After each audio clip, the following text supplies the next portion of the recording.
Hello everyone. How are you doing today?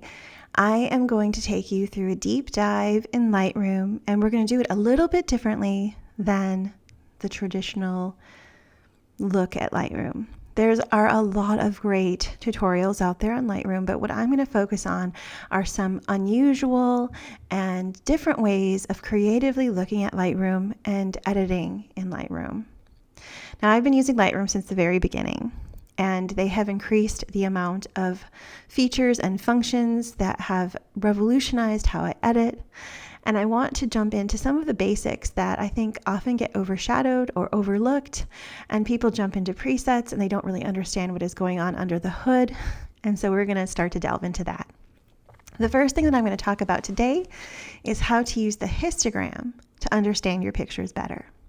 Now, the histogram is located up here in the upper right corner.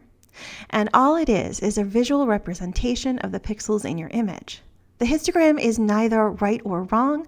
It just depends on your image. It just tells you how those light and dark pixels are mapped over the top of your image. So if you have light areas, they're going to push the pixels over to the right-hand side of the histogram. And if they are dark, as in back here behind these flowers or in the background, they're going to be on the left side. The histogram is divided into several sections, and you can see how they're divided by looking at the basic panel under the auto button, and you can see there's exposure and contrast, highlights, shadows, whites, and blacks. Every image is a mixture of highlights, shadows, whites, and blacks, and then things like exposure and contrast sort of push the limits of any of those other areas. So when we look at this image straight out of the camera, it looks okay. It's a little dark to me, and I want to do a lot of creative editing to get it to where I want it to be. But initially, I just want to see, is the histogram in a good place? Is it a good starting point? And in this case, it's piled up on the left-hand side. The rectangle here the triangle here at the very top left is highlighted. That is our shadows warning. It means that we have clipping going on in the shadow or dark areas. It means that I'm losing data in those areas. And you can turn that on and off by clicking on it or clicking it off.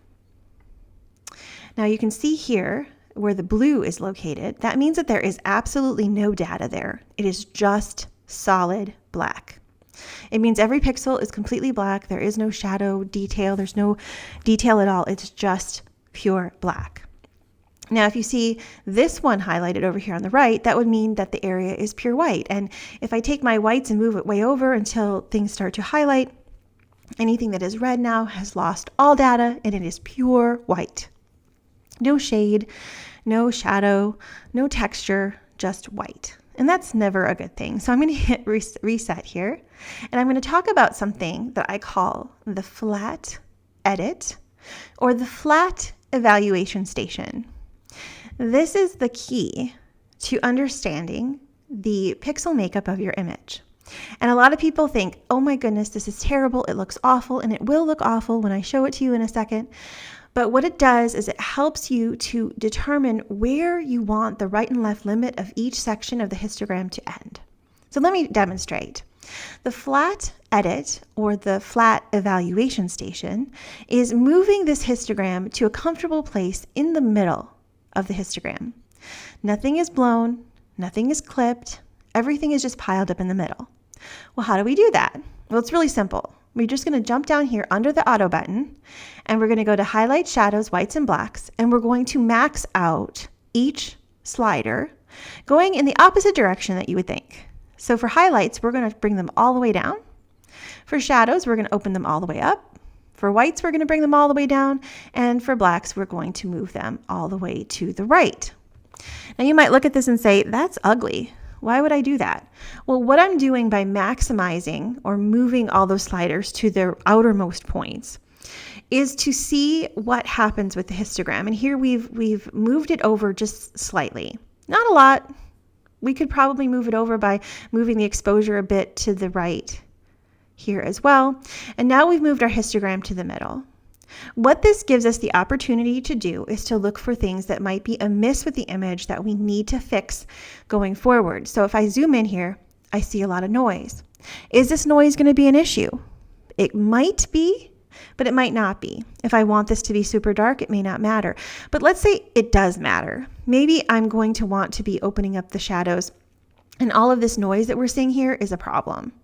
So then I can take this opportunity to dial in something like noise reduction. Of course, we have our noise reduction, which is automatic here, but we can also just use the manual function as we have in the past. Maybe move some color noise over. So I can address that initially before I move on down the panel. Now this is ugly. You can see my baseboard in my studio. You can see the table and stuff on the table. You can read the branding on the box, which I prefer not to be read, but I can evaluate. Is it sharp? Is there detail there to recover? I can look and just see throughout my image and ask myself, is this okay? Is there something I need to clone out and do it while I can see it well? I can't tell you how many times I have printed an image where I have cloned with something that's super dark. It's something in the shadows that needed to be cloned. And yet when it printed, they opened the shadows a little bit in the print, and you can see where I cloned it and did a terrible job. Here we can see into the shadows. And if I want to clone out something, so let me make this nice and small. And cloning, of course, is just removing things. We have the option of the healing brush or the clone tool. There's different modes, but if I wanted to go through and get rid of some of these little white dots that were in there, which were probably pollen or who knows what, I can do that right now when I can see everything, when the histogram is flat. And now what I want to do is build the image back to where it was, because I shot it like I wanted it to be. I wanted dark shadows behind the flowers. I want to make this background go away. But this station, this step, gives me the opportunity to check all those things. Now let's rebuild it. We don't want to leave it here. This is not an end station. This is not an end place. Although it can be sometimes if you're going for a super light and airy look. There are certain artistic effects that might leave the histogram in this fashion, but not usually. So what I'm going to do is rebuild it. And what I'm going to try to do is stretch the histogram now from end to end, making sure that I have nice amount of highlights and shadows and midtones and blacks, but have it be what I want it to be. So before I go ahead and do this, I'm actually going to make a virtual copy, so I have another version to compare it to later. So that'll be right next to it. So we have copy and then the original. So let's bring it back. I'm going to remove the exposure, and I'm going to bring the highlights back toward the middle, watching it skate along the bottom, and I'm going to bring the highlights like that. I want them not to blow out, but I want them bright. Bring the shadows back a little bit, not as much as they were initially. Initially, they were quite dark, and I'm leaving them not a little bit to the right of center line. The whites I'm going to bring back toward the middle, but I don't want to go too bright because I don't want to kick it over the edge and blow out the highlights. I'm going to keep it right safe there. And then the blacks, I'm going to slowly bring that back, but not a whole lot. I'm going to leave it open. Now I can go in and do a crop, which I usually do 8x10 because I like 8x10s. They're easy for people to print. You get no questions. And then I have it here. So now let me go to the next door image, which is the still flat edit that we did. And I'm going to reset this so that you can see what it looked like before. And this is where we ended up. And this is where we started. Now this one has a little bit more brightness to it. And I do notice that my cosmos here is quite bright. So I might actually bring my highlights back a touch more. I want the textural detail of these petals to show. Now going back to the original, where we have clipped shadows and super deep dark shadows here, and back to this one, we can see it's a little bit more visible. So this is a good starting point for editing the rest of the picture.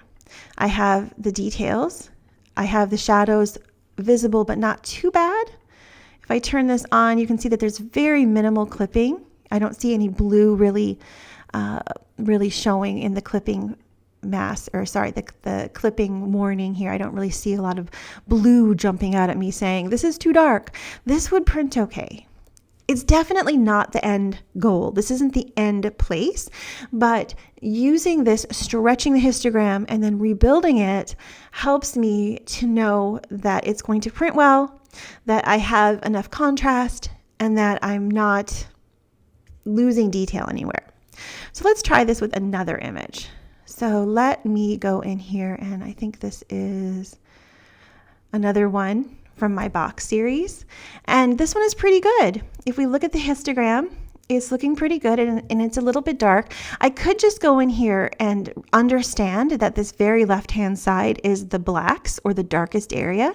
So I could go down to blacks and open that up a little bit and move it over, and that would probably be good enough. But if I want to really double check, I can do the swiping of these all the way over and dig in here and look into the inside, look for stray things that I want to clone out, things that might be a problem later. Like I think that's maybe a hair or something that got in there. You know, I have roses, they catch my hair a lot. You know, things like that, to go in and clean that up, and then I can start to bring things back. Now, one of the things I wanted to mention is that you can also do this with clicking on the individual droppers. By clicking on the individual droppers, or I think actually by clicking on the name of the tool or the name of the slider, it will choose where it thinks it should go. And it will change based on whether you start from the top or start from the bottom. And I just wanted to demonstrate this because sometimes we're not quite sure where to leave things, and maybe we want a second opinion, if you will. And this is one way that you can do that. So we want to use the Shift key, and then we want to double click. So let me show you what I mean. I'm depressing the Shift key and I'm double clicking on the highlights, and it is going to pick where it thinks the highlights should go. Now I'm double clicking on shadows, and it opens up the shadows as well. Double clicking on whites, and it moves them way over to the right. And double clicking on blacks, it brings it back. This is what Lightroom thinks each slider should, it should be located in order to create a dynamic image. Now, when I go in here and look at this rose, let me zoom way in, you can see that it is really bright. It's 93. Will it print? Probably, and that's probably will be fine. But I have to just make the determination, is this what I want? The other way that you can do it, now just let me hit reset, is I can start from the bottom, and it may give us a different selection than it did if we started from the top. So before we started from the highlights and moved down, now we're going to start from blacks and move up. By hitting the Shift key and double clicking on blacks, it opens them way up. Clicking on whites, probably similar to where it was before. Double clicking on shadows really opens them up a lot, and double click on highlights, it brings it over. So we have highlights over to the left, shadows open to the right, whites and blacks also open to the right. So this is another version, right? So it's all based on sort of this tug of war that happens when we select things. And this one actually gives very similar results, going from highlights down to blacks versus blacks up to whites. But sometimes they're drastically different, and it just gives you an idea of what your image might look good with, and it gives you a little bit of feedback on your histogram. Now I've reset it, and I'm going to hit auto. Now auto is markedly different than using the double click method on each of the names. Here we have highlights down, shadows way open, whites toward the middle, and blacks a little bit to the left past middle. And this gives a completely different look. So we've looked at many different things. We've looked at the way it was straight out of the camera. We've looked at the flat evaluation station, where we are swinging those droppers way to the left or right to flatten and move the histogram to the middle so that we can evaluate what's going on in the shadows. We can recover highlights or see how much of our highlights we can recover, say, in a sky. We can do a little bit of cleanup when we can see into those shadows. And then we can also do the auto button, which gives us one option. And then we can double click on the words highlights, shadows, whites, and blacks, either in that order, or reverse blacks, whites, shadows, and highlights. And by using the Shift key and clicking, we can get different options there. All of this is to help us evaluate our image and decide which way looks best for the image that we want to present and how we want to present it. There is no right or wrong way. It's just right or wrong as far as whether it can print or not. Anything within the realm of printability is perfectly fine.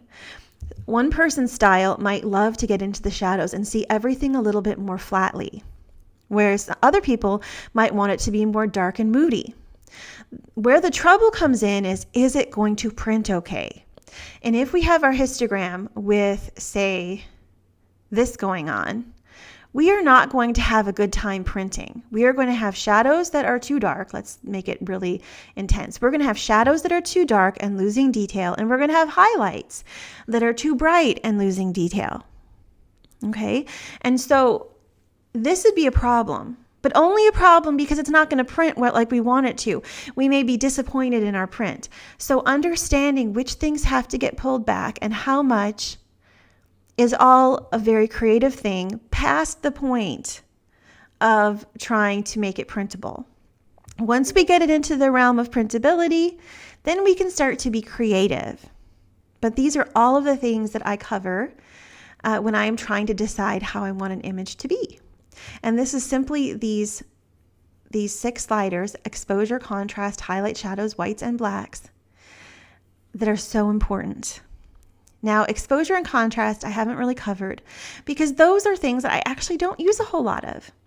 Exposure and contrast are generally used to tweak and fine tune. But exposure is often the very first slider that someone goes to.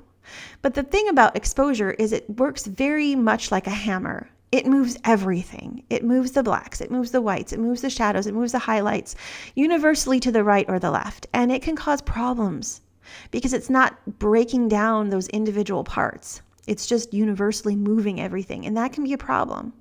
Contrast is super helpful when you're trying to tweak and fine tune what you've done down here. You can make it a little bit less contrasty or a little bit more contrasty. Contrast is moving the outermost points of a pixel, the lightest areas and the darkest areas, and moving them farther apart. So I use it very carefully and with a lot of discretion. I'm very careful with the use of contrast. Well, because you can definitely see that it can really change an image drastically. I tend to use it as more of an afterthought versus at the beginning, which may be different from what you've heard before. Thank you all for joining me. Please subscribe, and I would love to see the images that you're working on and creating. You can find me over on Instagram at Caroline J, or you can share here in the community tab. Thanks, everyone. Bye-bye.